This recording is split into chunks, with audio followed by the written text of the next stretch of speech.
Hello friends, today we will solve some examples. So we have given find the difference between the greatest and the least 5-digit number that can be written using the digits 62743, each only once.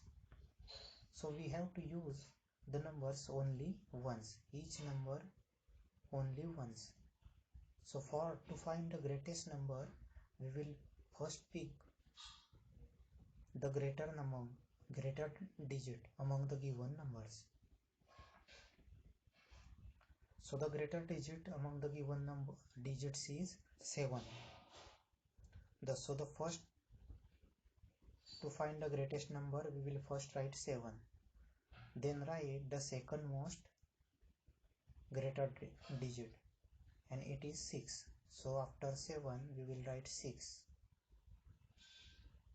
Then 4. Then 3. And after that 2. So this is the greatest number we can make from these digits. And the smallest number, to find the smallest number, we will start from the smaller digits. So the smallest digit among these digits are 2. Then this second most smaller is 3. And so on. So we will write 2, 3, 4, 6 and 7. So this is the smallest number from the given digits we can make. So to find the difference between these two, we will subtract the smallest number from the greatest number.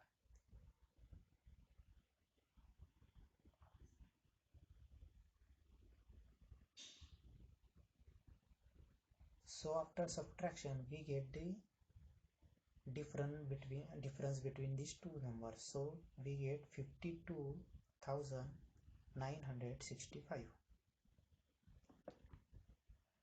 So this is the difference the greatest and the smallest number have. So next example is a machine on an average manufactures 2,825 screws in a day. So how many screws did it produce in the month of January 2006? So machine manufactured 2,825 in a single day.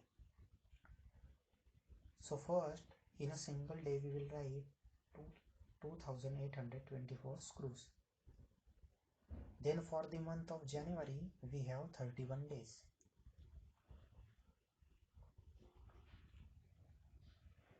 So in January we have 31 days. So to find out the total screw produces in month of January, we will multiply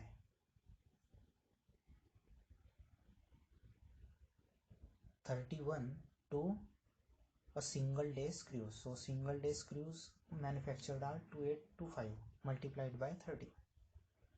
So this will give us the answer for the production or manufacturing of screws for the whole month of January 2006. So the answer is 87,575.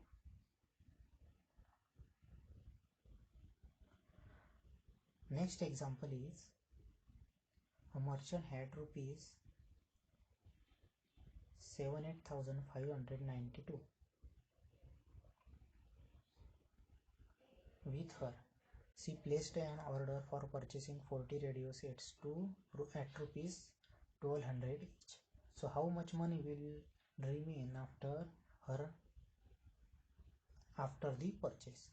So the merchant has a total rupees of 78,592. So we will write the total money she has. She has total money 78,592. So now she is purchasing 40 radio.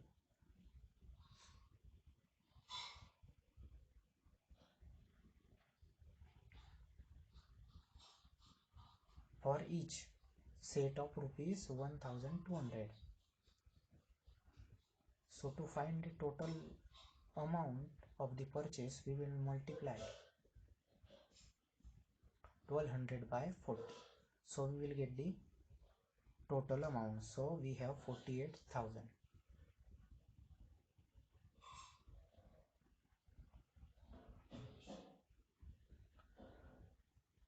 So the total purchases in rupees is 48,000.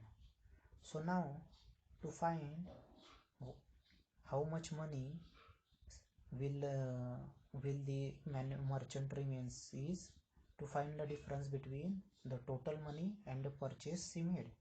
So 78,592 minus 48,000. The difference will give us the answer.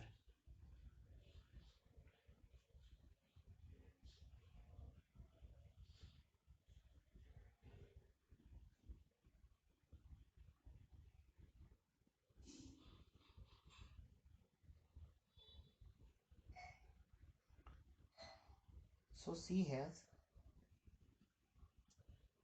30,592 money left.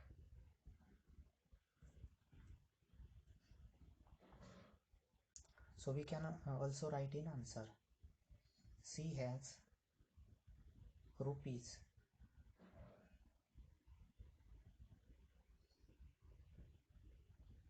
30,592 after the purchase.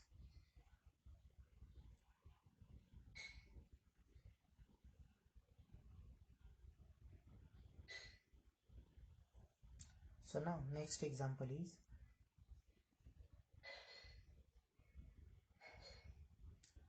a student multiply 7236 by 65 instead of multiplying by 56. By how much was his answer greater than the correct answer? Here is hint also given. Do you need to do both the multiplications? Here a student multiplied by 56 instead of 65. So what we do? So we don't need here to do both the calculations or both the multiplication. So we will write here first. We do not need to do both the multiplication. We just find the difference between these two numbers, that is 65 minus 56.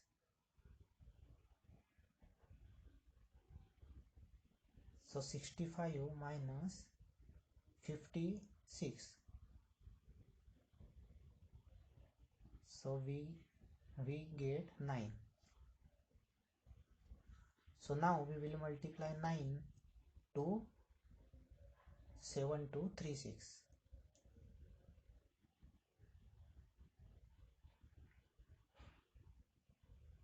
So 7236 multiplied by 9.